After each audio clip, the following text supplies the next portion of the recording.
मेरी बात का मतलब समझ में आया भी है।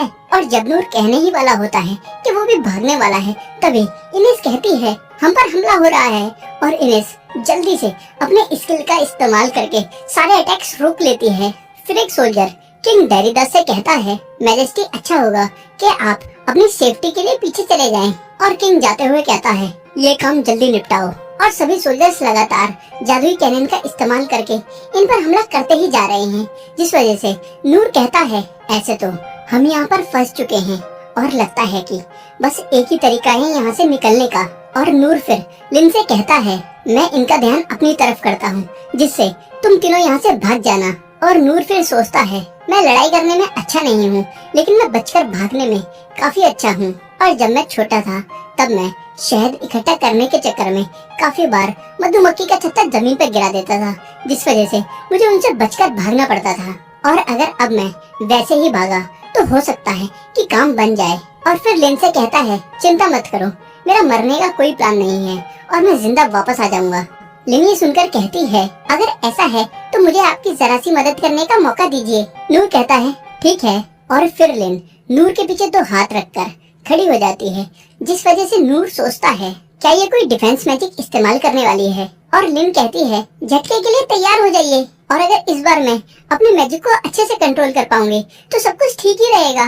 नूर सरप्राइज होकर कहता है, लिन तुम्हें पता तो है ना कि मैं वहाँ पर कोई सुसाइड अटैक करने के लिए नहीं जा रहा हूँ। तभी रोलो कहता है, सामने देखो, वहाँ एक और चमकती हुई लाइट दिख रही है। और लिन कहती है, सेंसे अब सब कुछ आपके हाथ में है। नूर सोचता है, मैं झटके के लिए तैयार नहीं हूँ। और नूर फिजिकल एनहांसमेंट का इस्तेमाल करके आगे की तरफ भागने लगता है, लेकिन लिन विंड ब्लास्ट से नूर को हिट करती है, जिस वजह से नूर बड़ी स्पीड में आगे की तरफ जाता है। और नूर फिर अपनी तरफ आते हुए सभी अटैक्स को पैरी करता हुआ जाता है और सोचता है, मेरी स्पीड बहुत ज्यादा है, जिस वजह से मैं अपनी डायरेक्शन नहीं बदल सकता। फिर नूर जैसे ही सोल्जर से टकराता है, उनको पैरी करता जाता है, जिस वजह से उनके सारे वेपन्स हवा में उड़ते जाते हैं। पहले एक साथ हजारों तलवारें हवा में जाती हैं और फिर एक साथ काफी सारी शील्ड हवा में जाती हैं। ये देखकर किंग डेरिडास कहता है, ये क्या हो रहा है। और नूर फिर इतनी तेजी से किंग डेरिडास की तरफ आता है कि आंधी चलने लगती है। और अगले ही पल किंग डेरिडास नूर को अपने पीछे देखता है और नूर को देखकर किंग डेरिडास की हालत खराब हो जाती है। फिर नूर बड़ी तेजी से दोबारा नीचे जाकर सारे वेपन्स दोबारा पैरी करना शुरू करके उन्हें हवा में उड़ाने लगता है। और नीचे काफी सारे सोल्जर्स ये सोच रहे हैं कि उनके हथियार गए कहाँ। और फिर आसमान से उनकी तलवारें उनके ऊपर बरसने लगती हैं, जिससे सोल्जर्स की हालत खराब हो जाती है। लेकिन उसके बाद उनके ऊपर शील्ड बरसने लगती है, जिस वजह से ज्यादातर सोल्जर खड़े होने की हालत में भी नहीं बचते। किंग डेरिडास कहता है, ये सब क्या चल रहा है। और नूर अगले ही पल बड़ी तेजी से आकर किंग डेरिडास के पीछे खड़ा हो जाता है, जिससे किंग डेरिडास की दोबारा हालत खराब हो जाती है।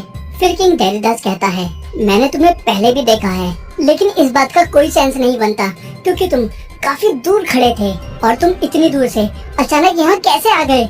और ये अब मुझे क्यों घूर रहा है, कैसे पता है कि मैं एम्परर हूँ, और अगर ऐसा है तो जरूर मैं इसका टारगेट हूँ। और किंग फिर इमेजिन करने लगता है कि नूर उसे बहुत बुरी तरीके से जान से मार देगा, जिस वजह से किंग की हालत खराब हो जाती है और वो कहता है, ये मुझे मार देगा। लेकिन एक सेकंड, मेरे पास स्पेशल आर्मर और स्पेशल तलवार है। फिर किंग तलवार निकाल लेता है, लेकिन अभी भी किंग के हाथ कांप रहे हैं। और नूर बड़ी तेजी से किंग के पीछे चले जाता है और किंग कहता है, क्या हुआ, डर के मारे भाग गया।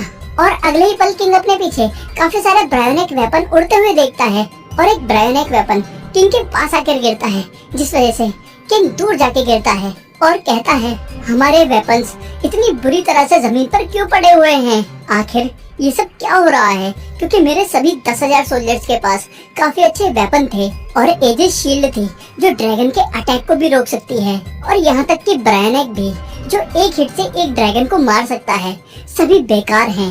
और अगले ही पल नूर किंग के सामने आकर खड़ा हो जाता है। किंग कहता है, तुम कौन हो और तुमने अभी तक मुझे क्यों नहीं मारा है। और नूर की तलवार को देखकर किंग डेरिडास कहता है, ये तो किंग क्लेश की तलवार है और डंजन से निकला हुआ ये आइटम मुझे सबसे ज्यादा चाहिए था, लेकिन ये तलवार इस आदमी के पास क्यों है। और मुझे पता है कि ये तलवार एक अननोन मटेरियल से बनी है और इसे इतना भारी होना चाहिए था कि एक आम आदमी उठा भी ना पाए। और वो बहुत ताकतवर किंग क्लेज भी इससे लड़ने के लिए अपने दोनों हाथों का इस्तेमाल करता था। और ऐसा नहीं हो सकता कि कोई भी किंग क्लेज से ज्यादा ताकतवर हो जाए, लेकिन जो काम इस आदमी ने अकेले किया है उससे इसकी ताकत साबित होती है। और मैं बस इसी वजह से जिंदा हूँ, क्योंकि ये मुझे मारने से पहले मुझे टॉर्चर करना चाहता है और ये मेरे साथ बिल्कुल वैसा ही करेगा जैसा मैं किंग क्लेज के साथ करने के बारे में सोच रहा था। और फिर नूर की स्माइल देखकर किंग क्लेज की टॉयलेट निकल जाती है और फिर किंग डेरिडास जैसे तैसे घोड़े पे चढ़कर नूर के खौफ से भागने लगता है। और अचानक फिर थकान की वजह से नूर अपने घुटनों पर आ जाता है और खून की उल्टियां करने लगता है। और ये मौका देखकर सोल्जर्स नूर पर हमला करने के लिए उसकी तरफ बढ़ने लगते हैं और तभी दूर खड़े हुए सोल्जर्स पर तीरों की बारिश होने लगती है। और ये देखकर नूर को याद आता है कि ये अटैक तो उसकी एक सेंसे का था। अचानक जो सोल्जर्स नूर को मारने वाले थे वो हवा में उड़ने लगते हैं और ये गिलबर्ट के अटैक की वजह से हुआ है। फिर नूर गिलबर्ट को देखकर कहता है, गिलबर्ट क्या तुम यहाँ मेरे लिए आए हो?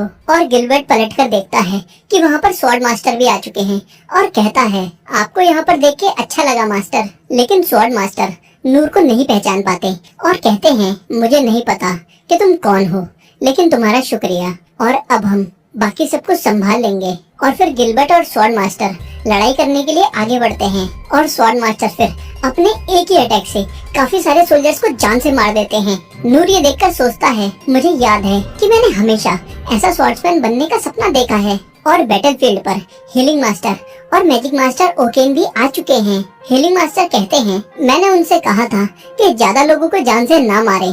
ओकेन कहते हैं, इतनी बड़ी आर्मी को देखते हुए ये काफी बड़ी डिमांड है। हीलिंग मास्टर कहते हैं, जिंदा लोगों से इंफॉर्मेशन लेना ज्यादा आसान है, क्योंकि उनकी हड्डियों को बार बार तोड़कर बार बार जोड़ा जा सकता है हीलिंग मैजिक का इस्तेमाल करके।